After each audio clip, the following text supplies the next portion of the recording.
What's up guys? In this video I'm going to be giving a long-awaited update on the Nuvo 20 and talking about adding corals to my tank and yours. This update is long overdue, but things have been crazy with the coronavirus and shifting to working from home. As you guys can see, I added corals to the tank, officially making it a reef tank. I'm going to be giving an update about the corals I added to my tank, and giving an update on the tank itself as well. So to start, I've added a plate coral here on the sand bed. This is by far one of my favorite corals in the tank. I've never had plate corals before. So far it's going really well. You can see that it has tentacles that kind of move with the water, and the mouth will open up sometimes at night to eat. Really cool coral, and it seems like they do really well in pretty basic starter tanks. Highly recommend this plate coral if you can get one. Next up, I have these awesome red Acan corals I picked up from Austin Aqua Farms. These guys are great because they're great starter corals. As you can see, they add a lot of color to the tank. Not a lot of movement, but they do flesh up, as you can see here. They kind of will just do their own thing, but really easy, great coral. Generally like to be in the sand bed or kind of lower, low light, low flow. They're not really needing to be up high or in the main area of your power head. On the rocks, you can see the wavy green grass looking stuff, which is green star polyp. A lot of people consider this a nuanced coral because it can quickly outgrow and outcompete other corals and take over a tank. I love this coral personally because it grows easily, really shows water movement in the tank, and also adds, for me, I use it as a health indicator for the tank. What I mean by that is generally green star polyp corals are pretty much bulletproof, so I know if they're extended and happy, things are generally okay in the tank. If for some reason they aren't extended, that's a big green flag to me that something's off with the tank. As you can see, that coral has already encrusted on the rock and is quickly taking over that entire rock.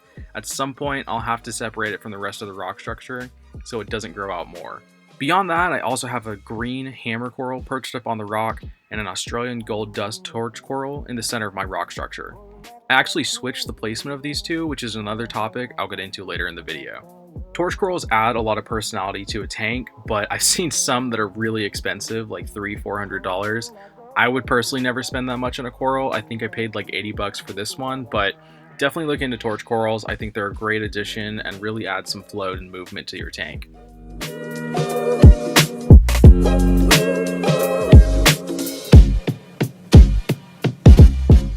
I also have two mushroom corals, which are always cool looking and pretty inexpensive. These guys you can find pretty much anywhere. You can see one of my hermit crabs is kind of in the back rocking an algae afro, and my clownfish are trying to ruin this shot. But mushroom corals are awesome and really inexpensive. I definitely suggest trying to find some if you can. Generally, they like low flow areas but high light, so I try to put them kind of mid area on my rock structure.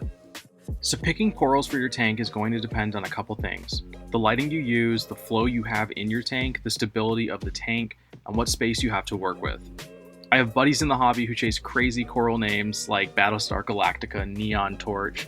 I really don't buy corals for the name, especially because half the time people throw a random name on it and want you to pay $300 or $400 for it. I pick stuff I like, that I know would fit well in my tank, and that I know I can take care of. So pick what you think will do well in your tank and ask around if you aren't sure. Once you bring the coral home, the biggest advice I can give is dip your coral. This means physically dipping the coral in a little bowl you've mixed with tank water and a solution like Coral RX. It gets rid of all of the hitchhikers like flatworms that could wreck your tank. In my old tank, I didn't do this and fought off all sorts of weird algae and different critters that came on frag plugs. Whatever you do, dip your corals before you add them to your tank. You'll have a lot less headaches later. Once you've dipped your corals and are ready to add them to your tank, just know where you stick them first won't be where they end up. You'll notice a lot of my corals are still on their frag plugs. That's because I like to put them in a few places and I think that they will do well, and then I see what happens. The proximity to the light and the power head can have a big effect on corals. So for example, I ended up switching my torch and hammer coral from what you see here in the video, so the torch was on that perch and had a lot more open water to flow with the current. It's opened up more now and seems way happier.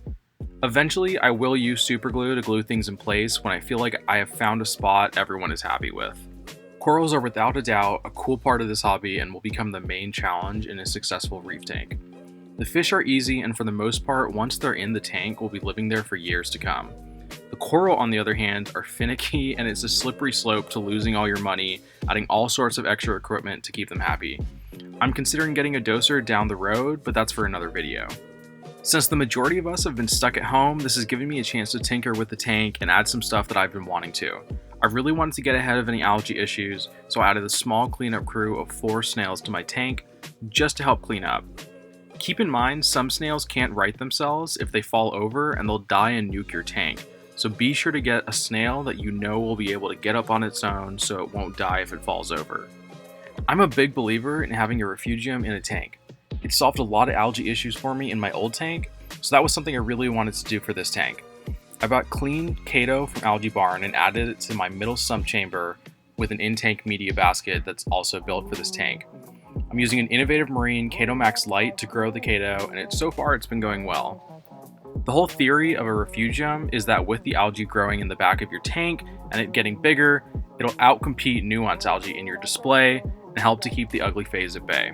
The reason I ordered Algae Barn Clean Kato versus getting it from a fellow reefer is because I've gotten it from fellow reefers in the past and ended up with a lot of hitchhikers in my tank that I didn't want that came with the Kato. Algae Barn has Clean Kato that guarantees no hitchhikers, so that was a big deal for me just so I didn't introduce anything into my tank that I didn't want. All in all, the tank is doing well, and I'm hoping to give an update as I add more corals to the tank and more fish.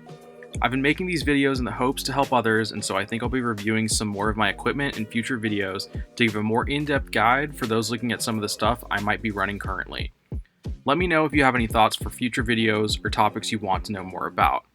I appreciate the views and comments y'all leave. Be sure to like this video for the YouTube algorithm and subscribe if you want to see more videos. Be safe, I'll see you all in the next video.